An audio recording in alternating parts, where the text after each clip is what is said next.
নমস্কার বন্ধুরা, welcome to my channel মাঠে ময়দানে অফিসিয়াল। বন্ধুরা, এই ভিডিওতে আমি ইস্ট বেঙ্গল, মোহনবাগান ও ইন্ডিয়ান ফুটবল নিয়ে কিছু আলোচনা করব। তোমরা যারা যারা আমার ভিডিওটা দেখছো, আমার চ্যানেলটা প্লিজ সাবস্ক্রাইব করে নাও ইন্ডিয়ান ফুটবলের এরকমই আরো আপডেট পেতে। প্রথমেই যদি আমরা একটু মোহামেডান কোচ আন্দ্রে চেরনিসভকে নিয়ে কথা বলি, তো কালকে সকালে প্র্যাকটিস করিয়ে আচমকা কিন্তু কোচ চেরনিসভ মোহামেডান কোচের পদ থেকে পদত্যাগ করে দেয়। পদত্যাগ করার কারণটা হলো 3 মাস ধরে নাকি সে মাইনে পাচ্ছে না। এর আগে মোহামেডান প্লেয়াররা মাইনে না পাওয়ার জন্য প্র্যাকটিস বন্ধ করে দিয়েছিল, এবার কিন্তু কোচও ছেড়ে দিল। কিন্তু পরে আবার একটু নাটক হয়, বাংকার হিল কর্তা কোচকে বোঝায় থেকে যাওয়ার জন্য। বাংকার হিল কর্তার সঙ্গে নাকি চেরনিসভের খুবই ভালো সম্পর্ক, বাংকার হিলই নাকি চেরনিসভকে এনেছিল। তো তারপরে চেরনিসভ কিন্তু 48 ঘন্টা সময় চেয়েছে। 48 ঘন্টা পরে চেরনিসভ জানাবে সে মোহামেডানের কোচের পদে থাকবে কি থাকবে না। যদিও আজকে চেরনিসভ কিন্তু বাড়ি চলে যাচ্ছে, মানে রাশিয়ায় চলে যাচ্ছে। মোহামেডানের কোচের পদে সে থাকুক কি না থাকুক, মোহনবাগান ম্যাচের ডাগ আউটে কিন্তু চেরনিসভ থাকবে না।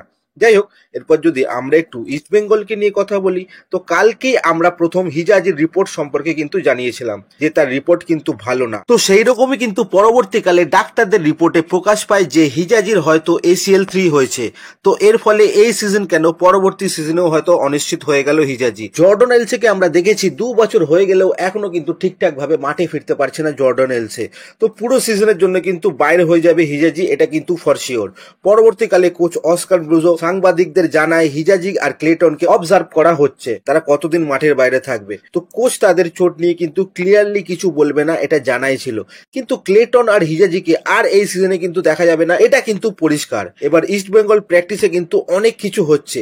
ইস্ট বেঙ্গল কোচের হাতে যা রসদ আছে তাতে করে অনেক পরীক্ষা নিরীক্ষা কিন্তু তিনি করছেন। প্র্যাকটিসে স্ট্র্যাটেজি বারবার বাইরে চলে আসে বলে সব কন্টেন্ট ক্রিয়েটার আর সাংবাদিকদের কিন্তু রিকোয়েস্ট করা হয়েছিল যাতে ক্রুশিয়াল স্ট্র্যাটেজি বাইরে না আসে। জিকসনের ব্যাপারটা বাইরে আসায় কোচ কিরকম রেগে গেছিল সেটা তো সবাই জানো।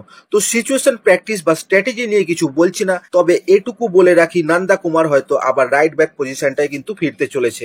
এছাড়া আরো অনেক নতুন কিছু হয়তো আপনারা ম্যাচে দেখলেও দেখতে পারেন। আগের দিন যদিও সিচুয়েশন প্র্যাকটিসে কিন্তু ডিয়ামান্টাকস ছিল না, ডিয়ামান্টাকস কিন্তু সিচুয়েশন প্র্যাকটিস করেনি। শোনা যাচ্ছিল ডিয়ামান্টাকসকে নাকি রেস্ট দেওয়া হয়েছে, তার কোনো চোট নেই। মুম্বাই ম্যাচে কিন্তু ডিয়ামান্টাকস খেলবে। প্র্যাকটিসে ডিয়ামান্টাকসের জায়গায় কিন্তু জেসির টিকাকে খেলাচ্ছিল কোচ। তো হয়তো নতুন কোনো প্লেয়ার বা ডেভেলপমেন্ট প্লেয়ার কিন্তু যারা রয়েছে তাদের কিন্তু এবার খেলার চান্স আসলেও আসতে পারে। বিশেষ করে চাকু মান্ডির কিন্তু একটা সুযোগ হয়তো আসতে চলেছে, দেখা যাক এখন কি হয়। ইস্ট বেঙ্গল টিম কিন্তু কালকেই শেষ প্র্যাকটিস কলকাতায় করলো, আজকে তারা কিন্তু মুম্বাইতেই প্র্যাকটিস করবে। অলরেডি কিন্তু মুম্বাইতে কিন্তু চলে গেছে দল, দেখা যাক এখন কালকে ম্যাচে কি হয়। এরপর যদি আমরা একটু দলবদল নিয়ে আলোচনা করি, তো প্রথমেই বলি PV বিষ্ণুর কথা। তো কালকে একটা পোর্টাল বলে বিষ্ণুকে নাকি মোহনবাগান ট্রাই করছে। এতদিন তো মুম্বাই সিটি FC লাইনে ছিল, এবার কিন্তু ডাইরেক্ট এনকোয়ারি করলো মোহনবাগান। তো বলে রাখি বন্ধুরা, বিষ্ণুর কাছে কিন্তু ডাইরেক্ট মোহনবাগান বা মুম্বাই সিটি কোনো টিমই কিন্তু কোটি কোটি টাকার কোনো অফার নিয়ে যায়নি। বিষ্ণু একটা ভালো প্লেয়ার, অত্যন্ত কম পয়সায় ইস্ট বেঙ্গলে খেলছে। তো 2026 পর্যন্ত কিন্তু চুক্তি রয়েছে ইস্ট বেঙ্গলের সাথে তার।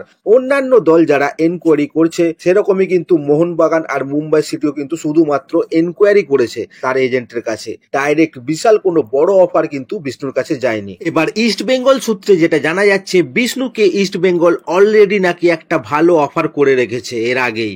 এই সিজনটায় যেরকম সে খেলছে সেরকমই খেলবে, পরের সিজনে তাকে কিন্তু ভালো স্যালারির বিনিময়ে তার চুক্তি আবার নতুন করে কিন্তু বাড়ানো হবে। কথা কিন্তু অলরেডি হয়ে গেছে ম্যানেজমেন্টের সাথে।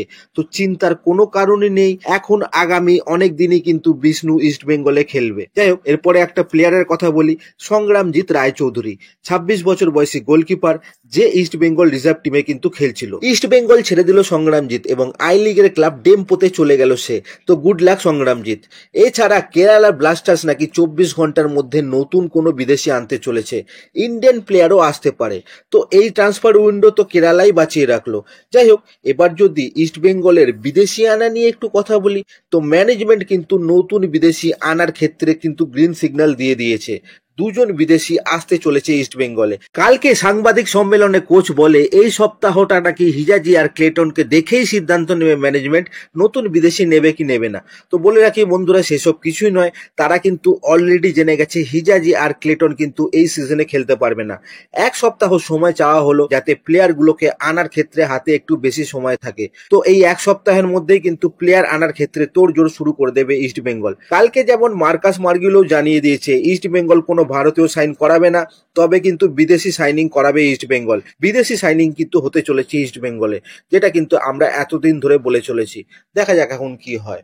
তো আজকের ভিডিওতে এতটুকুই, দেখা হচ্ছে আবার পরের ভিডিওতে। নমস্কার।